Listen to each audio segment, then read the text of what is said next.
Do you feel like that was something that was gifted to you during your schooling or something that you had to develop like post graduation? This idea that like, I'm going to be a lifelong learner. I'm going to change my mind constantly. I'm willing to throw out the bad and replace it with something new that's better. Where did that come from in you? I think it came from the 5 years of practice, honestly, through school. I knew that continuing education was always going to be a thing, and I love learning. So that was always going to be a piece of it. But I never thought that I might actually have to change my mind and backtrack on things, and not even just prescriptions, but like herbs and supplements and those types of things as well, that we might actually have to backtrack as things change. So it's made me think about how I want to explain and word that to people if that were to become a thing. But no, walking out of school, I thought I could put just everybody on ashwagandha and lavender and everything would be totally fine. Sunshine and roses. Um, Yeah. exactly. And then it just wasn't working the way that I wanted it to. And I was like, okay, we got to figure something else out. Um, but yeah, I'm on board with always the constant learning, but I think it took some time to be able to understand why that's the case.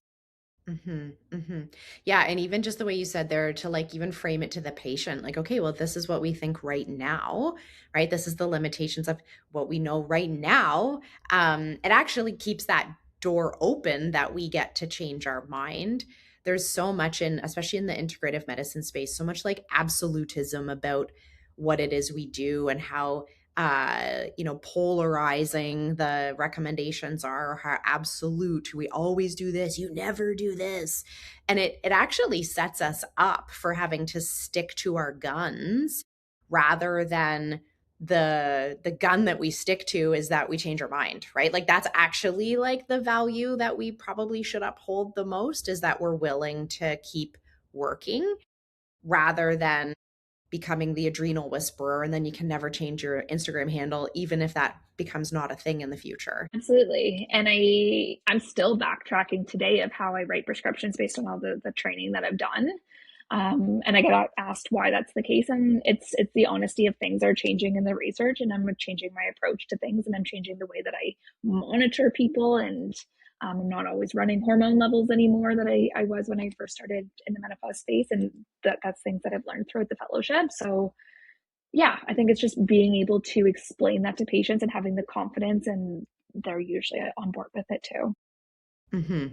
Yeah, they're not going home and being like, "Could you believe it? She changed her mind." Like, gross. Like that's not happening, right? But I No. do think we can sometimes have this, especially when we're in like a pleasing industry, right? Like we want to be pleasing and we own a business where we want to be likable, we want people to enjoy the experience, and this idea that like changing our mind actually brings in like a thread of negativity to the experience, but it's only negative if we decide that it's negative. Exactly. And I think that comes down to the wording of it.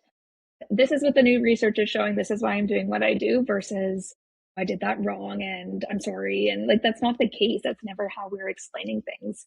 So it's never taken in a negative light. I hope not anyways.